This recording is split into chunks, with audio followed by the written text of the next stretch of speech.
एक गोष्ट तुम्हाला सांगावीशी वाटते. मी आल्यावर इथं कृत्रिम मोर ओरडतायत असं मला जाणवलं.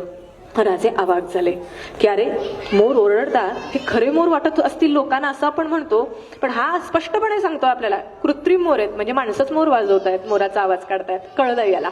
त्यावेळेस तो म्हणतो, मला मोराचा आवाज काढला याचं मात्र काहीच चुकीचं वाटलं नाही, पण राजे, या दिसात मोर ओरडत नसत्यात आणि तुमचे मोर कसे काय ओरडायला लागले? राजांना चूक कळली आणि या माणसाला ज्या राजाने सांगितलं काम नाही, त्याच माझ्या माणसाला त्यांनी हेर खात्याचं प्रमुख केलं. आणि हे उदाहरण ज्याचं होतं तो म्हणजे बहिर्जी नाईक. कोणात काय हेरायचं ना, हे राजांकडून शिकलं पाहिजे. आणि म्हणून जात पात धर्म कुठल्या जातीपातीची आपण गप्पा मारतो, या सगळ्याच्या पलीकडं आदिलशहाचा सरदार शहाजी महाराज, शिवाजींचा आरमार प्रमुख दौलत खान, शिवाजींचा खास नौकर मदारी मेहतर, शिवाजींचा वकील काजी हैदर, अफजल खानाचा वकील कृष्णाजी भास्कर, औरंगजेबाचा सरदार मिर्झा राजे जयसिंग आणि शिवरायांचा तोफखान्याचा प्रमुख इब्राहिम खान हा आम्हाला जास्त महत्वाचा वाटतो. कुठल्याला हिंदू मुस्लिम वेगवेगळ्या जातींचं राजकारण. राजांनी 18 पगड जातीला एकत्र घेतलं आणि म्हणून स्वराज्य निर्माण करू शकले, हे आम्हाला विसरून चालणार नाही. श्रद्धा आणि अंधश्रद्धा सुशिक्षित असून सुद्धा आत्ताच्या काळामध्ये आमच्यात आहेत. म्हणजे बघा, राजांना मुलगा झाला, प्रचंड सगळीकडे आनंद झाला. वर्दी द्यायला तो आला मावळा आणि सांगायला लागला, राजे आपल्या घरात सुपुत्र झालाय. आता सांगणाऱ्याला इतकं कपाळावर आठ्या होत्या की राजांना कळे ना, मुलगा झालाय म्हणजे किती आनंद आहे, म्हणजे मला मुलगा झाला. पण सांगणारा, बातमी देणारा इतका खाली मान घालून का सांगतोय? त्यावेळेस त्यानं उत्तर दिलं, राजे, माझा आपल्याला मुलगा जरी झाला असला तरी तो पालथा जन्माला आलेला आहे. राजांनी तटकन सगळ्या सभागृहामध्ये सगळे बसलेले असताना सांगितलं, माझा मुलगा पालथा जन्माला आला म्हणून तो अपशकुनी म्हणून बघू नका. माझा मुलगा दुश्मनांना हजारो वर्ष ज्यांनी आपल्यावर राज्य केलं त्यांना पालथं घालून पाणी पाजण्यासाठी तो जन्माला आला. असा होकारार्थी दृष्टिकोन ज्या राजांनी आम्हाला निर्माण केला, ते राजे मला स्वराज्याचे संस्थापक म्हणून वाटायला लागतात. म्हणजे एखाद्याला न्याय देत असताना, आता संविधान आहे, आपण संविधानामध्ये जगतो, ती कलमं आपल्याकडे आहेत, पण त्या काळामध्ये असं नव्हतं. पण स्वतःच्या नातेवाईकाला सुद्धा शिक्षा करण्याचं धाडस राजांमध्ये होतं. हे धाडस आम्हाला काय सांगतं, तर सुप्याला राजांचे स्वतःचे मामा होते आणि पाटील की देशमुखी हे देत असताना राजांचं मत होतं, ज्याच्यामध्ये जे टॅलेंट आहे तेच त्याला दिलं पाहिजे. जात पात धर्म हे भागच नव्हता. आणि या मामाने काय केलं, मामा म्हणजे माझा भातचाच आहे ना, म्हणून काय केलं, परस्पर चेंज केले सगळे. ज्याला पाटीलकी द्यायची त्याला वेगळंच पद दिलं, जो परगण्याचा कर गोळा करत होता त्याला वेगळी भूमिका दिली. सगळ्यांच्या सगळ्या फेरफार केल्या. काही दिवस काम हे पाहत होते आणि राजांच्या नंतर लक्षात आलं की काम काही केलं व्यवस्थित होत नाहीये. हे ज्यावेळेस लक्षात आलं त्यावेळेस राजांच्या लक्षात आलं, चुकीच्या माणसाला चुकीची भूमिका दिली आहे म्हणून. मग हे झालं कसं? मामाला बोलवून घेतलं. मामा काही केलं कबूल होईना. मग लक्षात आलं, मामानं परस्पर अफरातफरी केली भाच्याच्या नावावर. मामाला तात्काळ बोलवलं गेलं. कर्नाटकात सुप्यात, लगेच सुप्यातली बदली त्यांची कर्नाटकात केली. सांगण्याचं तात्पर्य, कर्नाटकात कडक शासन होतं, जिथं त्यांच्या मामाला सुद्धा घाम गाळावा लागत होता. इतक्या कडक ठिकाणी त्याची बदली करण्यात आली. म्हणजे मामा माझा सख्खा असू दे, माझं पोटचं लेकरू असू दे, कोणी का असेना, पण त्याला न्याय मात्र समान दिला पाहिजे, हे इथं राजाने सांगितलं. शिवराय सांगत असताना बऱ्याच जणांचा तुमचा इथं अभ्यास खूप चांगला आहे आणि ते माझ्यानंतरही मी इथं गेल्यावर विषयाचं प्रबोधन करत असतील किंवा करतील याची आशा आणि खात्रीही मला आहे. पण जे महत्वाचे मुद्दे आहेत, एक वक्ता म्हणून मला सांगणं इथे गरजेचं वाटतात. 16वं 17वं आणि 18वं शतक हे शिवरायांच्या कालखंडामध्ये अभ्यास करताना महत्वाचं असतं. कुठलीही घटना घडते त्यावेळेस त्याचे भूतकाळामध्ये काही ना काही पाळेमुळं असतात. मग वर्तमान आपल्याला अभ्यासावा लागतो आणि त्याच्यावरच पुढचा आधारलेला जर कुठला कालखंड असेल तर तो भविष्यकाळ असतो.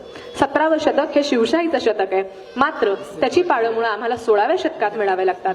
17व्या शतकात शिवशाही जन्माला आली, शिवशाहीचा उदय झाला आणि या 17व्या शतकाचा जर शेवट पाहिला तर म्हणजे शिवशाही संपली पूर्णतः हे पाहायला मिळतं. मग 18व्या शतकात आम्हाला काय दिसतं, तर 18व्या शतकामध्ये आम्हाला पेशवाईचा झालेला उदय दिसतो. आता या सगळ्या 3 कालखंडामध्ये जर आम्ही शिवशाही आणि मराठे काळ यांचा सगळा जर अभ्यास केला आणि राजांचं महिलांविषयक असणारं धोरण हे एका 3 ओळीत जर आम्ही टप्प्यांमध्ये सांगायचं झालं, तर पहिला टप्पा आहे राजांनी पहिलं महिला धोरण आखलं, ते म्हणजे स्त्रियांच्या रक्षणाचं आखलं. दुसरं, त्यांना सन्मानानं वागवण्याचं. आणि तिसरं, त्यांच्या चरितार्थाची सोय करण्याचं. ग्रँड यानं सुरतेवर हल्ला केला. म्हणजे बघा, स्वतःच्या बद्दल एखाद्या आपल्या माणसाला सांगितलं तर आपल्याला काही मात्र त्याचं कौतुक वाटत नाही, पण दुश्मन ज्यावेळेस ज्यावेळेस आपलं कौतुक करायला लागतो ना त्यावेळेस प्रचंड आदर असतो, कारण दुश्मन सहजासहजी कोणाबद्दल दोन शब्द सुद्धा चांगले या जगात बोलणार नाही. तर त्या काळात कधी ग्रँड डफने जे पुस्तक लिहिलं त्याच्यामध्ये त्यानं लिहिलेलं आहे, सुरतेवर ज्यावेळेस हल्ला झाला त्यावेळेस शत्रूला कळून चुकलं होतं. सुरतेची लूट इतिहासामध्ये प्रचंड गाजली की माहिती होतं आता आपण हरणार आहे, लढण्यात काही एक अर्थ नाही, हरण्यापेक्षा आता आपण शरण जाणं गरजेचं आहे. आता हे काय केलं पाहिजे, जर बरं आपण धारातीर्थी पडणार हे पण माहिती आहे, शरण गेलो तर हा सोडणार नाही हेही माहिती आहे, मग आपण काय केलं पाहिजे, एकतर पळून झालं पाहिजे आणि पळून जाताना पकडलं तर मारलं जाणार. त्यांनी महिलांचे बुरखे घेतले काढून आणि महिलांचे बुरखे घातले आणि पळायला लागले. एकमेकांना बुरखे घातल्यावर कळे ना हे काय चाललंय, तेव्हा ते एकमेकांना सांगायला लागले, जो शिवबा आया है ना यहाँ पे वो बहुत औरतों की इज्जत करता है, अगर हम औरतों के कपडे में भागे तो ही हम बच सकते हैं. शत्रूला देखील माहिती होतं शत्रूंच्या बायका जरी असल्या तरी राजे त्यांच्या अंगाला हात लावू देणार नाही, त्यांचा मावळा कोणाची इज्जत लुटणार नाही. एवढं सामर्थ्य आमच्या राजांच्या शत्रूच्या ठिकाणी केलेल्या लुटीमध्ये सुद्धा होतं. ही झाली आमच्या स्त्रियांची सुरक्षितता.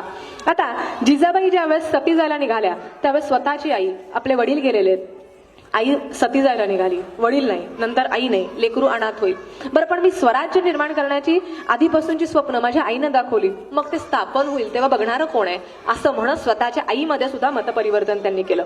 बऱ्याचदा आमच्या घरामध्ये बोलताना असं असतं, बाईची अक्कल गुडघ्यात आहे, बाईला नेमकं कळतंय काय. मला सांगा, अक्कल आमची आत्ताच्या काळामध्ये एवढं शिकून जर गुडघ्यात असेल तर त्या काळामध्ये स्वराज्य निर्माण करत असताना शिवराय आणि सगळी त्यांची पुरुषांची पिढी ज्यावेळेस लढायला जाते त्यावेळेस सगळं स्वराज्य निर्माण आणि केलेलं सांभाळण्याचं काम शिवरायांच्या घरातल्या बायकांनी केलं. म्हणजे मग आमच्या बायकांना कळत नव्हतं की काय,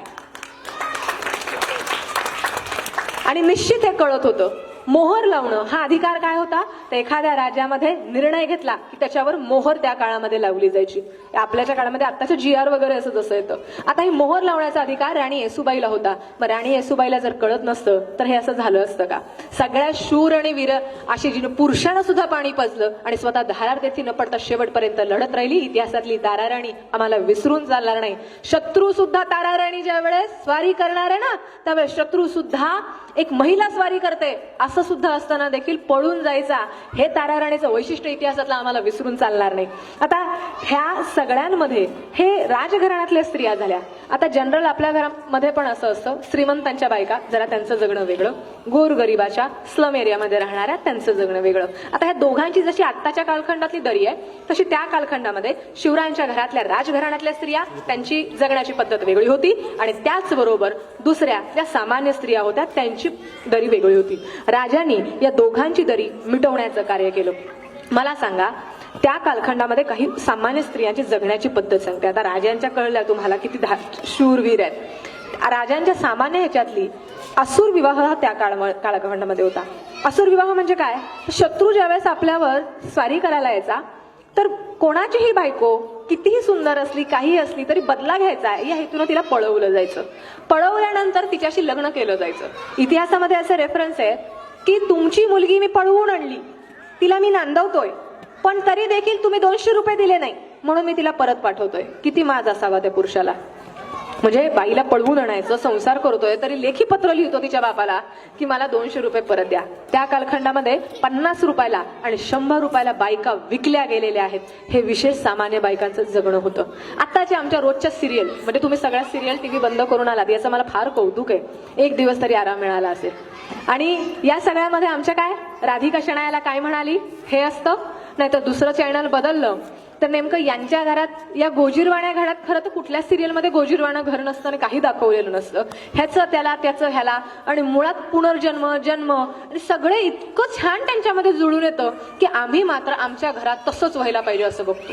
बरं, एकाही सिरियलमध्ये सासू सुनांचं खूप छान पटलं, सवती आहेत, बरं त्या सवतींचंही पटतंय असं तर कुठंच कधी दाखवलेलं नसतं. जावा भावांचं पटलं आणि एका घरात आम्ही गुन्ह्या गोविंदांना आणतो असले आमच्या सिरियलचे विषयच नाही हो. आमच्या सिरियलचे विषय नेमके कसे, ह्यानं त्याला भांडलं, ही घरात कटकारस्थान करते, 10 जण एका घरात राहतात तर एक बाई रोज चहामध्ये सुद्धा काहीतरी टाकून देते. म्हणजे आमच्या घरात आम्ही लेकरांवर आमच्या तेच रुजवतो. हे फार महत्वाचं आहे. जिजाऊंच्या काळात जिजाऊंनी त्यांच्या सुनांना, नात सुनांना लढायला पाठवलंय. एका हातात ढाल, दुसऱ्या हातात बंदूक, पाठीला कधी कधी लेकरू सुद्धा बांधून घोड्यावर बसून या स्त्रिया नात सुना सुद्धा लढलेल्या दिसतात. अशी सासू आमच्या घरात का निर्माण होत नाही, अशी सून नात सून आमच्या घरात का निर्माण होत नाही, हे कुठंतरी आत्ताच्या पिढीला पडलेला प्रश्न असेल. मुळात हा प्रश्नच आहे हे वाटलंच नसेल तुम्हाला. आता नात सुनानं सून इतकी त्या काळामध्ये म्हणजे बघा किती फ्रीडम असेल. मग हे आमच्या राजांच्याकडून जय जवान, जय शिवाजी, जय भवानी अशा आरोळ्या देण्यात हे जर आम्ही शिकलो तर जास्त बरं असं नाही वाटत का? पूर्वी राजांचा झेंडा, आज सकाळपासून मी बघतीये एवढी व्याख्यानं होत आहेत, पण या सगळ्यांमध्ये प्रत्येक रस्त्यावर एखादं लेकरू बिचारा ते झेंडा घेतं आणि जात असतो. बुलेटवाल्याला वाटतं माझ्यासारखी बुलेट कोणाकडेच नाही, तो मात्र झेंडा तसाच लावतो आणि जायला लागतो. समोरून येणारी एखादी महिला जी असेल ती हा झेंडा बघते आणि झेंडा बघितल्यानंतर मात्र थोडं अंग चोरून रस्ता बदलून चालायला लागते. कारण बाई शिवजयंतीची पोर आहे, ती कुठंतरी गाडी आपल्याला उडवेल की काय, गाडीला डॅश मारून जातील, कुठं नको धक्का लागायला. सांगण्याचं तात्पर्य, ज्या शिवरायांचा झेंडा बघितल्यानंतर शिवरायांचं महिला धोरण आम्ही पाहतो त्यावेळेस आम्हाला सुरक्षितता वाटायला पाहिजे, पण आत्ताच्या काळात शिवरायांचा आत्ताच्या मावळ्यांनी ज्यावेळेस झेंडा बघितला त्यावेळेस आम्हाला रस्ता बदलावा लागतो. हे सगळ्यात अपयश आमच्या महापुरुषांच्या विचारांचं मला वाटतं. आणि हे विचारांचं आम्हाला कुठं ना कुठं थांबवणं गरजेचं असेल तर शिवरायांच्या जयंत्या, पुण्यतिथ्या, तिथीनुसार केवळ एक दिवस कार्यक्रम करायचा आणि पुन्हा जैसे ते असं जर कुठं थांबवायचं असेल तर इथून पुढच्या येणाऱ्या कालखंडामध्ये तुम्ही आणि आम्ही सगळ्यांनी अतिशय उत्तमरित्या त्या विचारांचा जागर एक 8-8 दिवसानं जर जागृत केला तर ही जी येणारी पिढी आहे ना ती आम्हाला फार महत्वाची आहे. कारण शिवरायांनी जसं स्वराज्याचा झेंडा तुमच्या पताका दिला की नाही, तसं आत्ताच्या काळातली आमची पिढी तुमच्या सगळ्यांकडे आम्ही आदर्श म्हणून बघतो. उद्या तुम्ही कलेक्टर होणार आहे, तुम्ही देशाचे पंतप्रधान होणार की नाही? हो, मला जास्त जोरात आला काय त्याला? हो. मग आता एवढी लेकर आमची हुशार आहेत, हो म्हणतायत, इतकी एनर्जेटिक आहे, मला वाटतं येणाऱ्या मोठ्यांच्या पेक्षाही त्यांच्यामध्ये एवढी ऊर्जा दिसते. यांचं भवितव्य घडवणं हे तुमच्या आणि माझ्या हातात आहे. मग हे घडवायचं असेल तर आम्हाला यांच्यावर इतिहासाचा अधिकार जो काही स्त्रियांकडे होता, कुठल्या पद्धतीनं होता हे सांगणं गरजेचं आहे. स्त्री पुरुष समानतेचे विचार राजाने पेरले, पण कुठेही पुरुषाला दुश्मन मानलं आणि स्त्री म्हणजे फार वेगळी असं कुठंच राजाने केलं नाही. नाण्याच्या दोन्ही बाजू राजाने स्वीकारलेल्या आहेत. आता घरामध्ये तुम्ही आणि आम्ही ज्यावेळेस बोलत असतो त्यावेळेस घरात साक्ष देणं फार गरजेचं आहे. एखादा घटना झाली तर आत्ताच्या काळामध्ये कोर्टात जायचं असेल, काही ऍक्सिडेंट झाला तरी आम्ही कोणी मदत करायला तयार नसतो, कारण कुठं पोलीस चौकी, कुठं काय आमच्या मागे, ही जनरल लोकांची एक टेंडन्सी आहे. पण त्या काळामध्ये दीपाबाई म्हणून एक बाई होती की ज्या बाईनं मिराशीचा कौलनामा याच्यामध्ये साक्ष दिली असा लेखी पुरावा आहे. आणि या कौलनाम्यानुसार एका देशकुल करण्याचा खटला जो होता तो राजांनी सोडवला आणि तिच्या साक्षीमुळे त्याला त्याचं सगळं काही परत मिळालं. सांगण्याचं तात्पर्य, त्या काळामधली पहिली बाई जिनं साक्ष दिली त्या बाईला अक्कल नसती तर राजाने तिचं ऐकलं असतं का? ती बाई वाईट असती तर त्या बाईला समाजाने इथं उभं केलं असतं का? एका बाईला काही कळत नसतं तर ती बाई इतक्या समर्थपणे स्वतःची भूमिका खरी पटवून देऊ शकली असती का सगळ्या सभागृहाला? हे इथं फार महत्वाचं असतं. आता या सगळ्या प्रकरणामध्ये एक दीपाबाई म्हणून अशी होती बाई जी अशी बसली होती तुमच्यासारखी, सामान्यसारखी, आणि तिनं हात वर केला आणि राजांना ननंद भाऊजांचं भांडण इतकं पेटलं होतं की ते राजांकडे आलं होतं. त्याच्यामध्ये तिनं हात वर केला आणि तोडगा सांगितला, असं केलं तर ह्यांचं भांडण मिटेल. राजाने ते ऐकलं. राजाने खुश होऊन तिला पहिल्यांदा जहागिरी दिली, एक वतन दिलं. आता सांगा, आतापर्यंतच्या कालखंडामध्ये बाईच्या नावावर इस्टेट कधीच नव्हती. आता ही इस्टेट देऊन पण राजांनी पुन्हा नवा प्रश्नवादाचा केला. इस्टेट दिल्यानंतर राजांचं तिसरं मी जे सांगितलेलं होतं की स्वतःच्या बाईला चरितार्थाचा जर तिला भाग दिला तर ती पायावर स्वतःच्या उभी राहते. आता दीपाबाई इतकी छान जगली समाजामध्ये, तिने तिथला कारभार स्वतःचा व्यवस्थितपणे पार पडला. पण दीपाबाईनं हे सगळं केल्यानंतर दीपाबाईचं वय झालं. दीपाबाईला मुलं होती. आता मुलांनी दीपाबाईला सांभाळेल नाही सांभाळेल, कारण तिच्याकडे वतन होतं म्हणून सांभाळलं. आता काय करायचं? ती गेल्यावर त्या परगण्याचं, त्या विभागाचं हा मोठा प्रश्न होता. राजांच्या मग लक्षात आलं केवळ आम्हाला वतन देऊन, जहागिरी देऊन बाई कधीच इंडिपेंडेंट होणार नाही, त्याची लेखी तरतूद करणं गरजेचं आहे. राजांनी त्या काळामध्ये सांगितलं, आमची लेकरं आमच्या आईला सांभाळू शकत नसतील तर त्या लेकरांचं काडी मात्र आम्हाला घेणं नाही, पण तरी देखील आम्हाला वंशाचा दिवा लावतो, वंशाच्या ज्या दिवानं आत्ताच्या काळात आई बापाला वृद्धाश्रमाची वाट लावली आणि ते दाखवत सुद्धा आम्हाला वंशाचा दिवा हाच का वाटतो महत्वाचा हे मला कळत नाही. साने गुरुजी म्हणतात तसं लेका परीस लेख ती कावणी, हिरा नवे हिरकणी, मग ती का कमी, असं म्हणत आपण स्त्रियांकडे बघितलं पाहिजे. दीपाबाईची पहिल्यांदा इस्टेटीची वाटणी मरणाच्या आधी राजांनी केली आणि त्याच्यामध्ये सांगितलं एक वाटा मुलाला, एक वाटा मुलीला आणि तिसरा वाटा स्वतंत्ररित्या आईचा असेल. तुम्ही नाही सांभाळलं तरी घेणं नाही, पण आईच्या नावावर इस्टेट असली पाहिजे. हे पहिल्यांदा जर कोणी या इतिहासामध्ये सांगितलं असेल तर ते राजांनी सांगितलं. आणि म्हणून आमच्या वयस्कर असणाऱ्या ज्या सगळ्या पिढीतली जी काही लोक आहेत ती आज सुरक्षितरित्या जगू शकली. आज दिवसाढवळ्या आमची अब्रू लुटली जाते, दिवसाढवळ्या आमच्याकडे बघणाऱ्या नजरा मात्र मेलेल्या दिसतात. म्हणजे एखादी बाई जरी रस्त्यावरून चालली तर तिच्याकडे ओशाळलेल्या नजरेनं पाहणं हा सुद्धा मला बलात्कार वाटायला लागतो. बसमध्ये जात असताना किंवा रेल्वेमध्ये जात असताना प्रवासात वेगवेगळे चिमटे काढणं, हात लावणं, धक्का देणं, पाडणं, वेगवेगळ्या कमेंट्स पास करणं, हे जनरली आत्ताच्या या पिढीचं एक कुठं ना कुठं चाललेलं दिसतं. हे ज्यावेळेस इथं चालतं त्यावेळेस मला दोन उदाहरणं सांगणं फार गरजेचं वाटतात. रांझ्याचा पाटलाचा प्रसंग सगळ्यांना माहिती असेल. रांझ्याचा पाटील, त्या काळात पाटील, वतनदार, देश कुलकर्णी या सगळ्यांकडे सत्ता असायची.